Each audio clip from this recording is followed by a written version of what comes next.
Hay una escena que no existe, pero podría. Una figura solitaria en lo alto del cerro San Cristóbal, con capa ondeando al viento. No mira al cielo, lo conoce demasiado bien. Ir hacia abajo, hacia la ciudad, porque su misión no es tanto salvar al mundo, sino salvar una idea de país. En los años 60, Chile vivía una tensión curiosa. Quería modernizarse pero sin dejar de ser sí mismo, avanzar sin desdibujarse. En ese contexto, la historieta no era solo un pasatiempo infantil o juvenil, era un terreno de disputa simbólica, un espejo en el que una cultura podía imaginarse heroica, fuerte, futurista, aunque fuese solo por 22 páginas. Y entonces apareció él.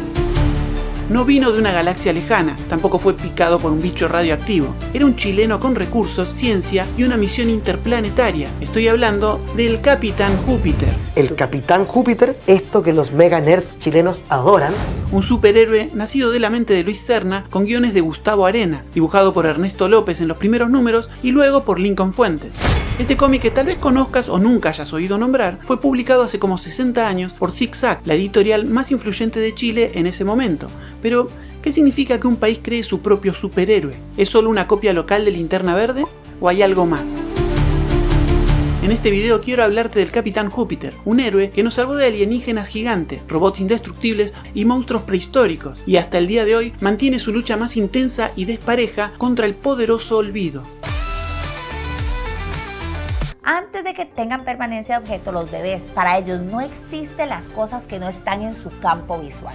Es decir, que usted les enseña una bolsa, pero cuando la bolsa se quita, deja de existir. Rex Bane es un joven científico solitario pero no ajeno al mundo, un Tony Stark sin carisma comercial o un Bruce Wayne sin trauma infantil. Vive en Ciudad Feliz, una metrópolis idealizada que parece haber fusionado el optimismo urbanista de los años 60 con el anhelo de una América Latina moderna, ordenada y sin contradicciones. Una vez convertido en el Capitán Júpiter, su baticueva, digamos, es un laboratorio secreto ubicado en la isla de Pascua. Y eso no es algo menor, la isla de Pascua es un lugar sagrado, lleno de misterio, y en este cómic resignificado como base tecnológica, una decisión narrativa que mezcla identidad cultural y utopía futurista, ciencia y folclore.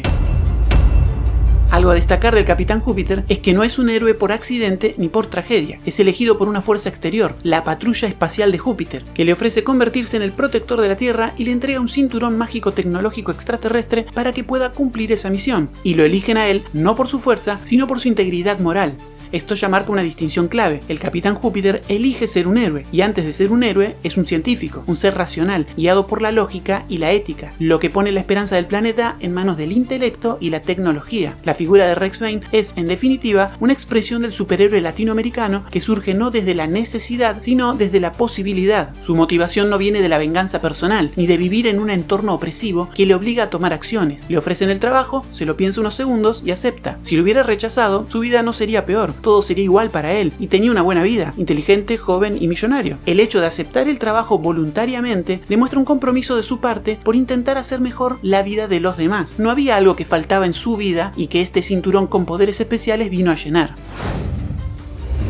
El cinturón del Capitán Júpiter es su núcleo simbólico, 6 botones, 6 poderes. Hacerse invisible, o ir a varios kilómetros de distancia. Un campo magnético a 3 milímetros de su cuerpo lo hace invulnerable, incluso a las armas atómicas. Puede lanzar por la vista un rayo destructor. Su capa le permite volar a la velocidad de la luz.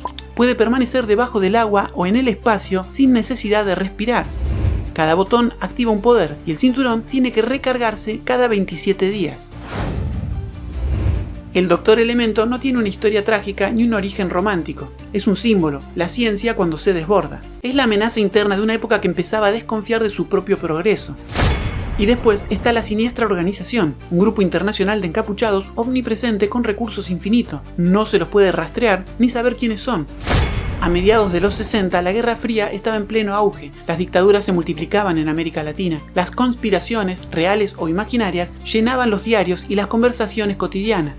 En ese clima, el Capitán Júpiter no solo enfrenta amenazas externas, enfrenta la ansiedad colectiva de una sociedad que teme no poder controlar su propio destino. Sus enemigos no siempre son alienígenas, muchas veces son versiones distorsionadas de sí mismo, personas de ciencia, personas de poder, personas comprometidas con una causa.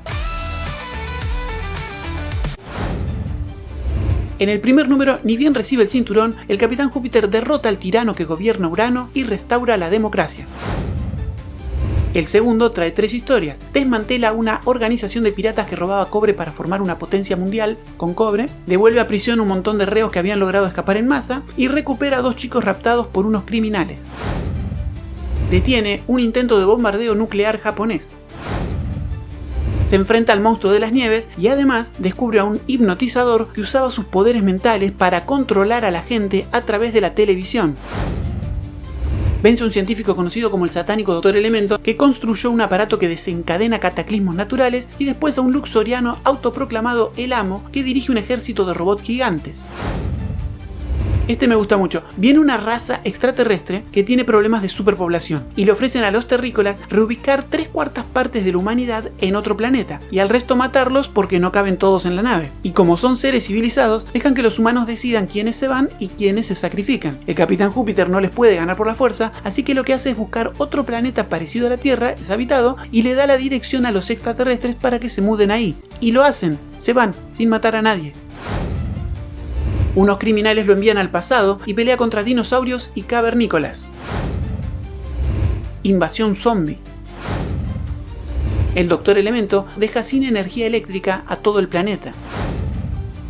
El Capitán Júpiter debe detener a un robot de acero asesino prácticamente indestructible con una sola debilidad, el agua. Nazis y supremacistas blancos inician una revolución para dominar el mundo. Los 8 hombres más poderosos del mundo forman la Siniestra Organización, la más grande y mejor preparada organización criminal de todos los tiempos, que en su primer acto en contra de la humanidad secuestra a un importante científico en un submarino militar.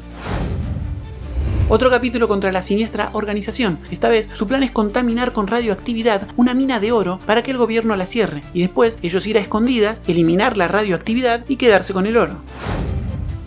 Seguimos con la Siniestra Organización. Ahora invaden la Antártida chilena para tratar de apoderarse de un cuerpo celeste que cayó en la Tierra, pero está protegido por un alien asesino. La Siniestra Organización roba el crudo de distintos yacimientos petrolíferos, provocando escasez mundial de combustible. Los 8 hombres más poderosos del mundo incorporan a la Siniestra Organización a la mujer más hermosa del mundo, según ellos mismos, y como no son machistas, le dan un rango superior al de 7 de los otros miembros. ¿Es eso o están más alzados que perro en celo? Porque se la pasan elogiando su belleza todo el capítulo. La cosa es que la nombran X-A1, y su misión es matar al Capitán Júpiter. Y si estás pensando que lo va a tratar de matar con su femineidad, seduciéndolo hacia una trampa o algo así, no. Lo que hace es construir un robot para que vaya y lo mate. Después de 20 páginas señalando lo linda que es X-A1, X-A1 resulta ser una ingeniera robótica altamente calificada, capaz de construir un robot de combate autónomo con inteligencia artificial avanzada. Eso es lo que yo llamo subvertir las expectativas. X-A1 secuestra a la hija de un reconocido científico, la señorita Mabel, de quien está enamorado Rex, pero no pasa nada entre ellos porque Mabel está enamorada del Capitán Júpiter. Este personaje aparece desde el segundo capítulo, pero no te lo mencioné antes porque no hace nada verdaderamente relevante hasta este número. Acá se pelea mano a mano con X-A1 y además le gana y se logra escapar sola, sin que nadie la rescate. Aunque al final cuando X-A1 la vuelve a secuestrar y la arroja amordazada por un precipicio dentro de un auto, el Capitán Júpiter la salva. Un empresario libera 2 bestias marinas prehistóricas que vivían en la profundidad de un lago para obligar a sus competidores a venderles sus pozos petroleros. Mabel y Rex viajan a Egipto. Cuando el avión debido a un desperfecto cae en el desierto del Sahara, un grupo los ataca con la intención de vender a los pasajeros como esclavos. Estando en Hong Kong, Rex se hace pasar por policía porque está aburrido y es reclutado como agente de Interpol. Y trabajando para Interpol, descubre que el comisario del Interpol es al mismo tiempo el líder de un ejército de liberación, que creyendo que Rex también es un traidor, le encarga apoderarse de un acorazado americano. Un grupo de hermosas mujeres se dedica a robar bancos uno tras otro, y cada vez que el Capitán Júpiter atrapa una, la asalta a bancos, se suicida con una píldora de veneno por orden de sus jefes. Así que para detener los robos, el Capitán Júpiter se pone a robar bancos él mismo, hasta que las mujeres criminales lo aceptan en su grupo y lo llevan ante sus jefes. Llega una gigantesca nave espacial con unos aliens de 50 metros de altura que usan al Capitán Júpiter para medir qué tan difícil les va a hacer conquistar a los humanos, asumiendo que todos los humanos son como el Capitán Júpiter. El Capitán vence a todas las criaturas que le ponen en su jaula hasta que le toca luchar con un alien que habla español y lee mentes. Telepáticamente le explica al Capitán Júpiter su plan para escapar y destruir a los aliens con sus propias armas, lo que los termina convenciendo que conquistar la Tierra les va a costar bastante y no vale la pena. El Capitán Júpiter se publicó entre 1966 y 1968 y fue una apuesta seria, con narrativa sostenida y una estética influenciada por los cómics de Marvel y DC, pero con guiños locales. ¿Por qué desapareció? Se me ocurren varias causas. La saturación del mercado por las historietas extranjeras, con mejores recursos y marketing, la dificultad de competir con íconos como Superman o Batman, que ya tenían décadas de ventaja, la falta de una industria cultural que apostara al largo plazo, y las bajas ventas, porque si hubiera sido un éxito masivo de ventas, se habría seguido publicando. Pero también está la razón simbólica. El Capitán Júpiter era un héroe que venía a representar algo que Chile todavía no sabía si quería ser. El país estaba atravesando un choque entre la juventud y la autoridad. Los movimientos estudiantiles de contracultura surgidos a raíz de la crisis económica, política y social tal vez no compartían la visión optimista del Capitán Júpiter, que esencialmente cumplía la misión que una fuerza militar superior le había encargado. Trabajaba para la patrulla espacial, para el sistema. O capaz el Capitán Júpiter se publicó demasiado temprano para que encontrara a su público, o demasiado tarde. El Capitán Júpiter no tuvo serie animada, ni película para televisión, ni reboot, ni figura de acción. No llenó las salas de cine, ni fue trending topic, pero existió. Y a veces, existir, aunque sea por un breve parpadeo editorial, es suficiente para dejar una huella.